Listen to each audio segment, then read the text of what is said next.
Un saludo y bienvenidos a este primer programa de la Biblioteca de Tizca, un podcast que nace hoy con el simple objetivo de tratar de difundir un poco el trasfondo, ¿no? El trasfondo de historia que hay detrás de Warhammer 40.000, el famoso juego de miniaturas de Games Workshop.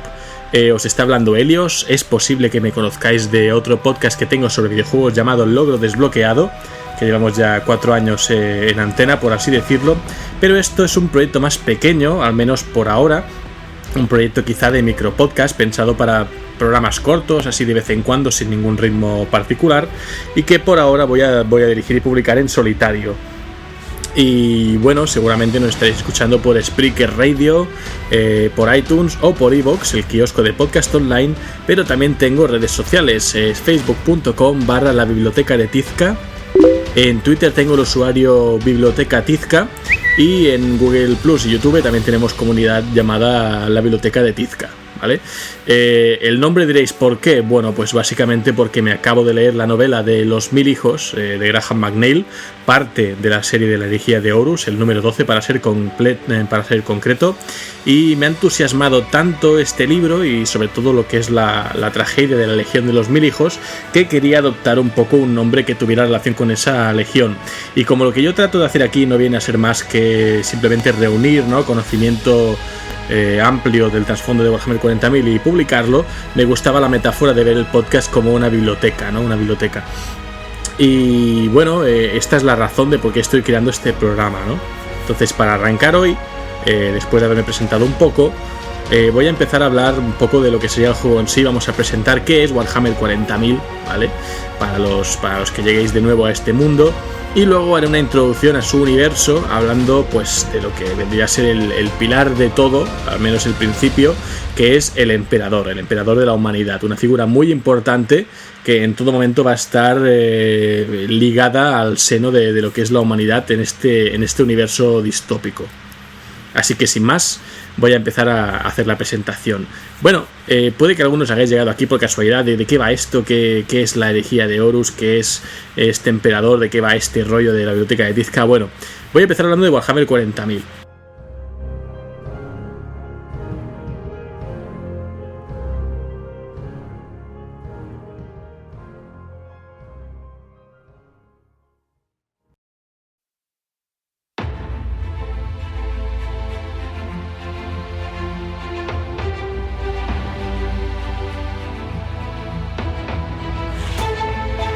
El universo de Warhammer 40.000, o 40K, también llamado, fue creado por la compañía británica Games Workshop en el año 1987, o sea, hace alegremente ya casi 30 años. Originalmente se creó en forma de juego de miniaturas estratégico, ambientado en un futuro distópico, donde se mezclan elementos de la ciencia ficción con otros de fantasía heroica. Esto significa que vamos a ver tecnología avanzada, como pueden ser naves espaciales, armaduras de combate, máquinas de guerra, pero también vamos a ver pues combates con espadas, héroes luchando al estilo pues eso, ¿no?, de la fantasía y tal. Y bueno, actualmente el juego se encuentra ya en su 7ª edición, desde 2014, 7ª edición de reglamento, y con décadas de evolución y ampliaciones.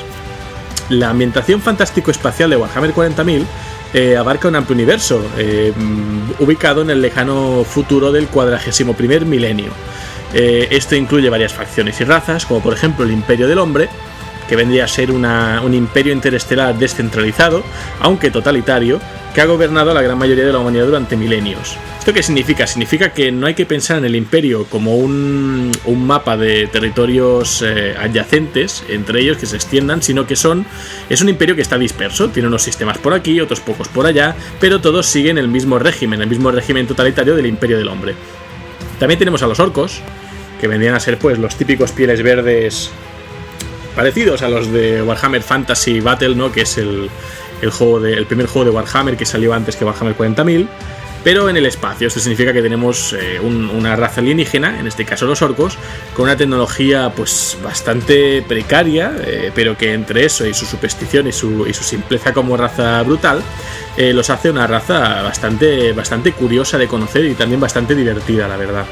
Tenemos también a los Eldar, que serían quizá la referencia a los elfos del futuro, salvando las distancias, Luego también hay otra serie de razas alienígenas, aquí ya podemos abrir de todo, ¿no? El Imperio Tau, podríamos abrir los devoradores, también llamados tiránidos, los demonios del caos, entre otras. El trasfondo y las reglas de juego de cada facción, de estas que estoy nombrando, están recogidas en los reglamentos de juego publicados y también los códex suplementarios para cada ejército. Además de los artículos aparecidos en las revistas de Games Workshop, la White Dwarf. Citadel Miniatures y Forge World son las compañías encargadas de fabricar las miniaturas oficiales del juego. ¿Esto qué significa? Significa que si te quieres aficionar a Warhammer, que ya te digo de antemano que esto va a requerir mucho dinero y mucho tiempo libre, significa que tienes que empezar pues consiguiendo el reglamento. Una vez tienes el reglamento, pues elegirás un ejército y deberás comprarte el batallón, o sea, las tropas, las miniaturas para formar tu ejército, montarlas, si quieres también pintarlas, o sea, es todo un hobby, toda una afición. Y ya por último, pues tienes en el códex de tu propio ejército, tienes todo el trasfondo, todas las reglas, etcétera, ¿no? Todo mundo. Entonces, diversos juegos de mesa, ya sean de miniaturas, de tablero, de cartas, de dados, de rol, prácticamente de cualquier estilo. También videojuegos, cómics, incluso alguna película y otras obras de ficción, además de las novelas publicadas por Black Library, una editorial subsidiaria de Games Workshop. Todos estos elementos han usado el trasfondo de Warhammer 40k, y justamente de esto último es de lo que voy a hablar en este podcast, del trasfondo a través de todas las formas en que Games Workshop ha ido alimentando este universo. Generalmente novelas, pero también usaré información de los reglamentos, libros de ejércitos, suplementos, juegos de mesa, videojuegos, etc. Y voy a usar mucho material de webs de fans que han ido hilvanando todo este conocimiento disperso hasta crear auténticas wikis monstruosas con todo lujo de relatos, detalles y fotos. Mi intención no es otra que traeros todo este conocimiento en un formato de audio en castellano para que lo tengáis más fácil para sumergiros en este universo si estáis interesados en ello. Esa será la principal función de la biblioteca de Tizca, reunir conocimiento y trasfondo de Warhammer 40.000 y presentarlo en un formato digerible y ordenado, tanto a neófitos como a fans. Por todo esto, voy a inaugurar la biblioteca de Tizca con una serie de podcasts que cuenten la historia de la humanidad desde el principio hasta el milenio 41, que es el periodo actual del juego. Así pues, siempre que en mis relatos hable en presente, lo estaré haciendo desde la perspectiva de situar a los oyentes en el presente del juego de miniaturas, que es a finales del 41º milenio.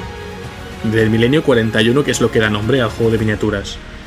Dicho esto, esta introducción, vamos a hablar de lo primero y más importante elemento de la humanidad en Warhammer 40.000, y es que obviamente no puede haber un imperio del hombre sin un emperador que lo gobierne. Este primer podcast va dedicado al personaje del emperador, su historia, sus poderes, su personalidad y sus primeros pasos guiando a la humanidad.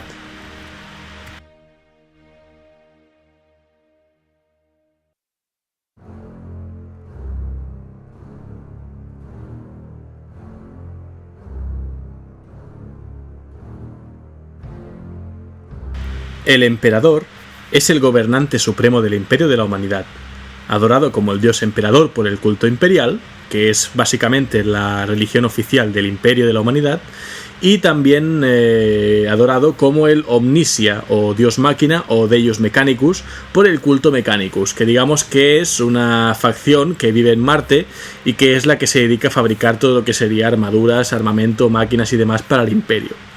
Este ser inmortal, el emperador, nació en la prehistoria de Terra y lanzó las guerras de unificación y la Gran Cruzada para restablecer los lazos entre las colonias humanas aisladas por la era de los conflictos.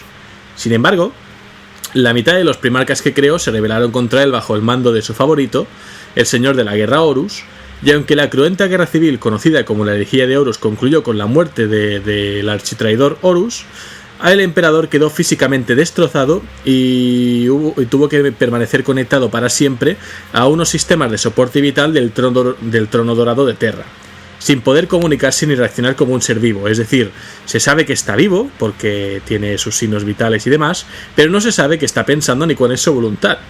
Desde entonces han pasado ya 10.000 años, pero su dominio sigue aplicándose a lo largo y ancho de la galaxia por sus sucesores, los altos señores de Terra, quienes están gobernando, digamos, el imperio en su nombre. Gracias al culto imperial, esta religión que se erige al dios emperador, a millones de personas les son familiares las fábulas sobre dicho personaje. Los niños cantan sus alabanzas y escuchan historias sobre su vida, y este es el emperador que la humanidad conoce, el emperador del culto imperial. Tal es el poder del culto y tan grande es la necesidad del hombre de creer en su autenticidad que nadie cuestiona ya su autoridad. En cuanto al emperador, él no ha hablado ni se ha movido en los últimos 10.000 años. Así, la verdadera historia de la extraordinaria vida del emperador, previa a su encarcelamiento en el preservador Trono Dorado, ha sido ahora casi completamente maquillada por la pía doctrina de la eclesiarquía, quien se aprovecha de la imagen dorada del emperador para gobernar sin que nadie rechiste en el imperio de la humanidad, ¿no? Pero yo vengo a contaros cómo empezó todo. Voy a contaros el nacimiento de este emperador.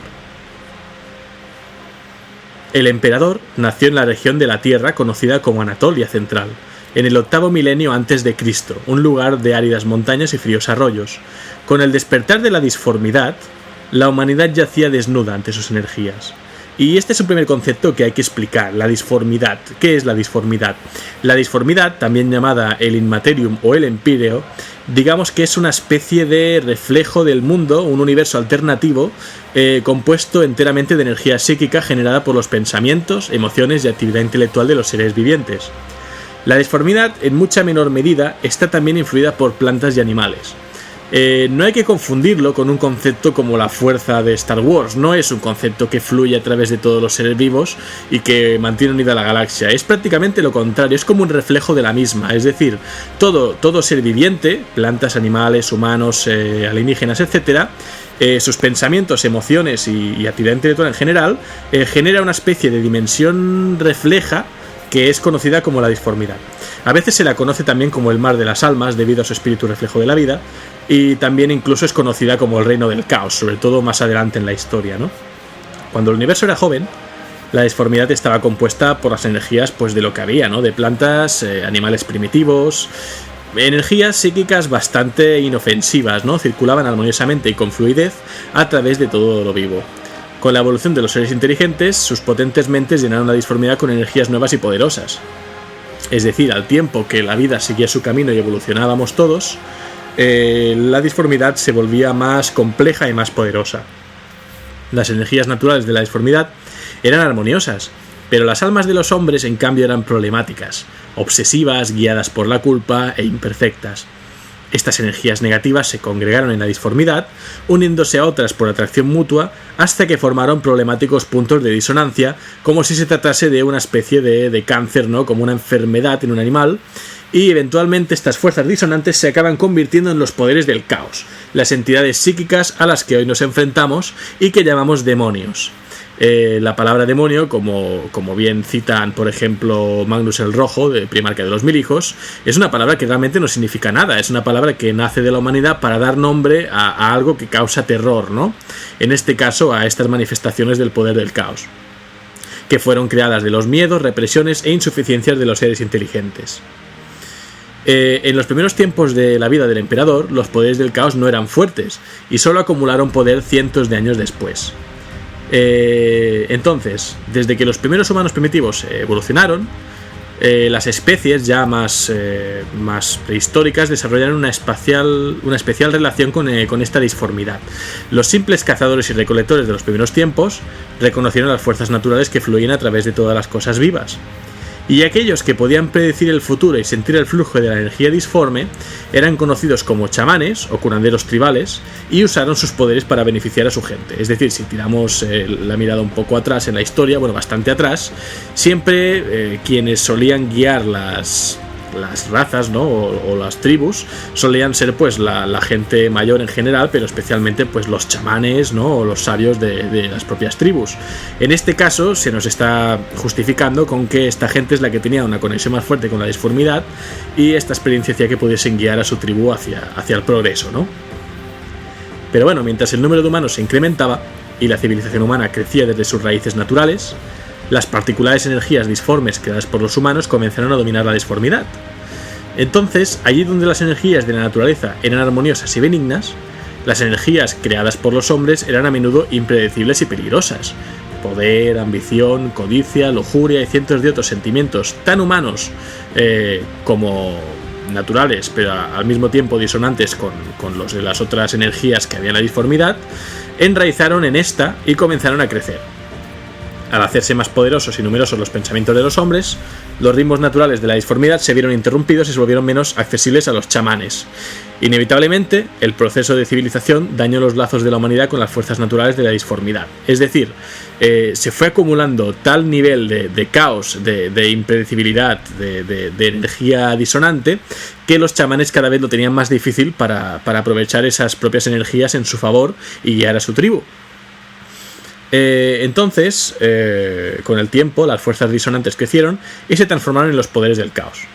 El emperador nació mientras el ritmo de la disformidad aún fluía con fuerza a través de todas las cosas naturales. Los viejos chamanes eran guiados por la disformidad y en su ciclo guiaban a su pueblo. Pero como digo, el crecimiento de poder de la humanidad se estaba dejando sentir y los chamanes tuvieron miedo de que todo su conocimiento llegara a desaparecer. Es decir, cada generación los chamanes son menos poderosos y les cuesta más extraer su conocimiento y su poder de la disformidad, y esto nos llevaría a una regresión, ¿no? a un decrecimiento, digamos, de progreso, ¿no?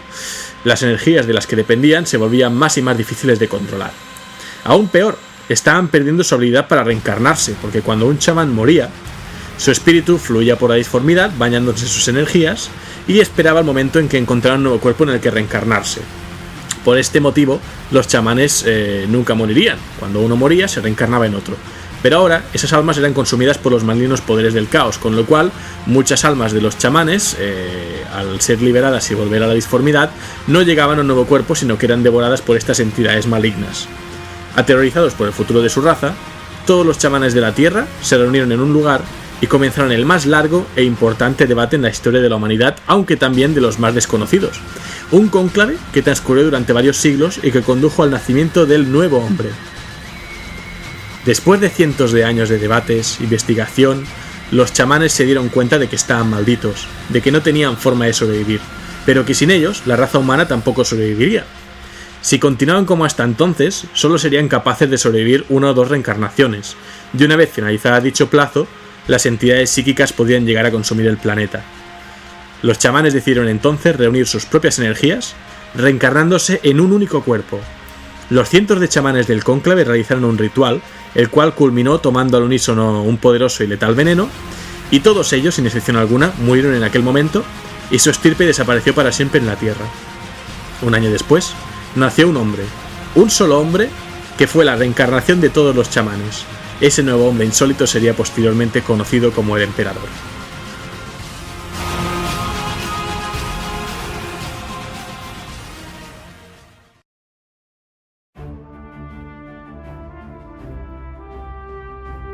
El emperador era poseedor de innumerables dones. Era capaz de aliviar el sufrimiento de otros, leer las mentes de las personas, manifestar bastantes poderes sobrenaturales, pero lo más importante, era inmortal y por lo tanto viviría para siempre. Los chamanes se aseguraron especialmente de eso, porque el fenómeno de la reencarnación sería imposible de conseguir muchos siglos después, conforme la disformidad fuera cada vez más disonante. Al ser inmortal, el nuevo hombre no tendría necesidad de reencarnarse de nuevo, permanecería inalterado toda la eternidad. Así que durante 38 milenios, acercándonos ya al milenio 30 después de Cristo, el nuevo hombre caminó sobre la Tierra y a través de la historia humana. Al principio se limitaba a observar el mundo a su alrededor, pero pronto empezó a ayudar allá donde podía, aplicando su antigua sabiduría para extender un gobierno eficiente entre los pueblos, optimizando las cosechas y el cuidado de los animales, y también fomentando la tecnología y la paz.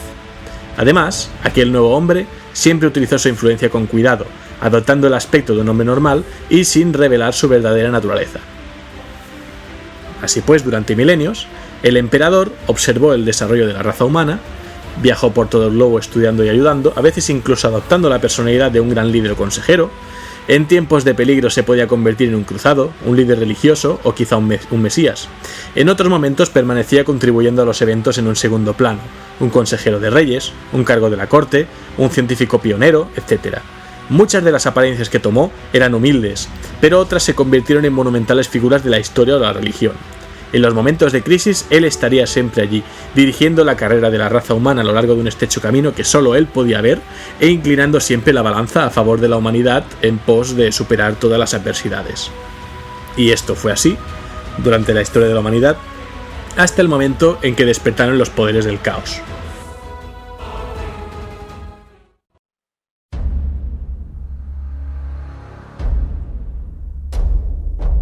El aumento y prosperidad de la raza humana tuvo repercusiones directas en la disformidad, ya que ésta siguió distorsionándose paulatinamente, y se incrementó de un modo tal que su flujo no podía continuar sosteniendo el planeta como una vez lo hizo. A pesar de los esfuerzos del nuevo hombre para promover la paz y la armonía, el carácter humano no podía suprimir sus valores instintivos de ambición, desafío y autosatisfacción. Los poderes del caos sintieron la presencia del nuevo hombre, de este futuro emperador, y los esfuerzos que éste hacía por reprimir los poderes oscuros de la disformidad y detener su crecimiento. Incluso antes de alcanzar la plena conciencia, los poderes del caos reconocieron el emperador a su gran enemigo. Khorne fue el primero en despertar, totalmente, y al hacerlo, una era de guerras y conflictos rugió sobre la tierra. Thench fue el siguiente, y naciones y políticas maduraron hasta la adultez, con todas sus intrigas implícitas y dobles sentidos. Nargel fue el tercero en despertar, y las plagas se extendieron sobre los continentes clamando almas para el señor de la podredumbre.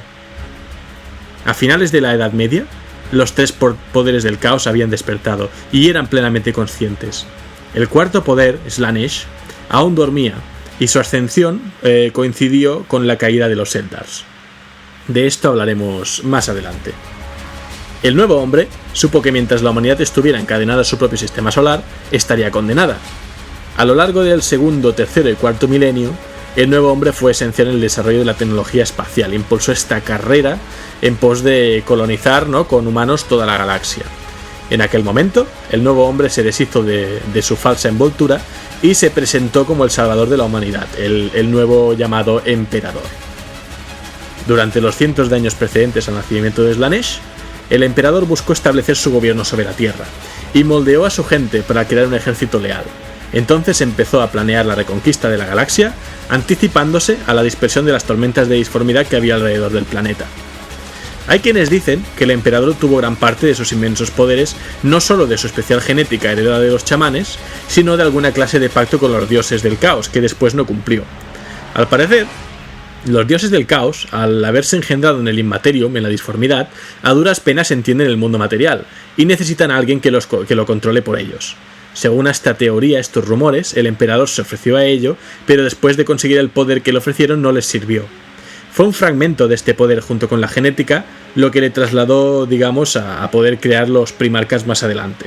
Pero como digo, todo esto lo dicen algunos miembros de las legiones traidoras al imperio, por ejemplo los portadores de la palabra, con lo cual no hay que darles excesiva veracidad, ¿vale? Son cosas que quedan en el aire y que cada cual explica su versión, porque como digo, de toda la historia del emperador cuando todavía no está yaciendo en el trono dorado de Terra, es bastante desconocida, ¿no? Y poca gente queda de entonces para recordarla.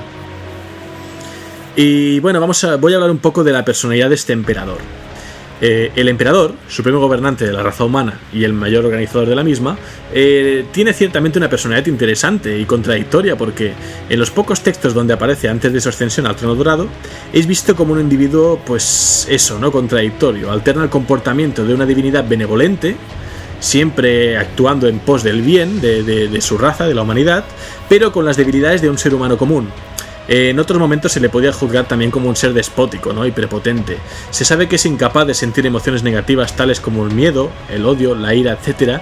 Sin embargo, en su trato con los primarcas, a quien él considera sus hijos, y de quienes hablaré en siguientes podcasts, se muestra más obsesivo, inconsecuente, apasionado, en ocasiones irracional, ignora ciertos hechos de cualquier otro que cualquier otro hubiera dado por sentado, confía allí donde otros hubieran recelado, es decir, no tiene maldad.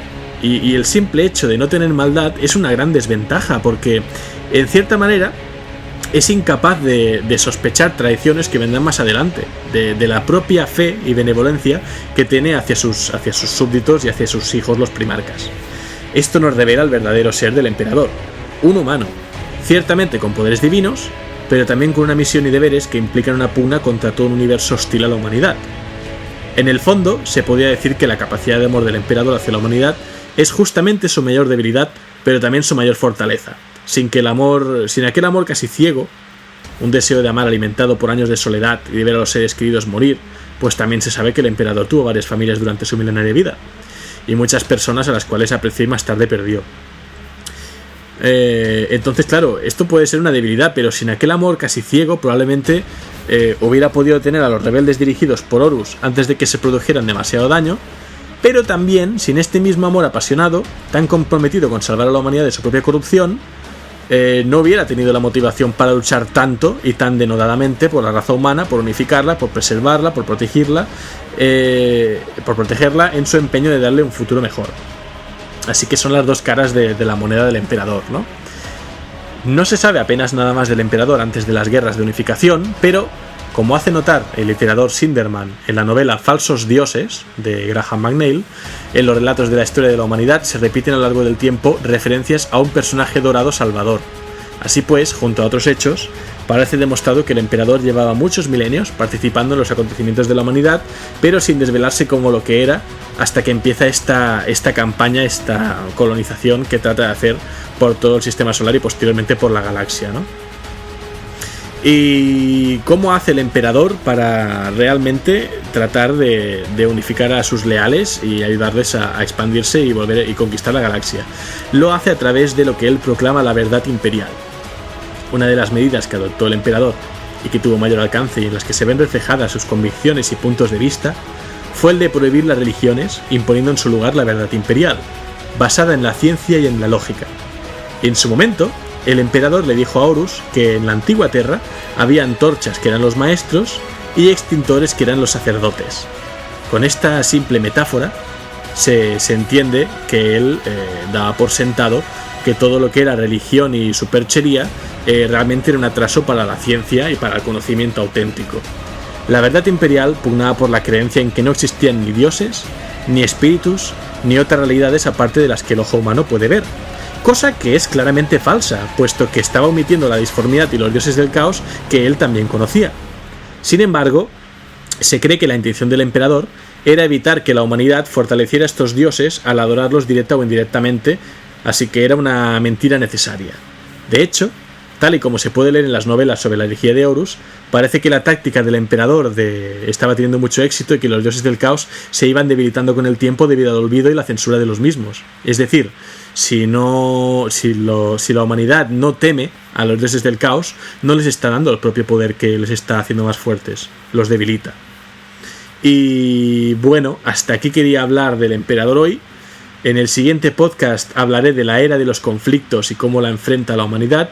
Hablaré también de las guerras de la unificación del milenio 30 y así poco a poco iré siguiendo con lo que sería esta historia de la humanidad hasta llegar al presente, hasta el milenio 41.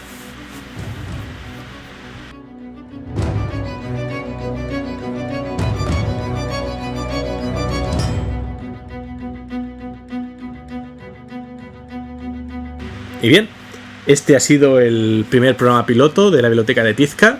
Nos habréis escuchado por Spreaker Radio, por iTunes, por iVoox, vuestro kiosco de podcast online.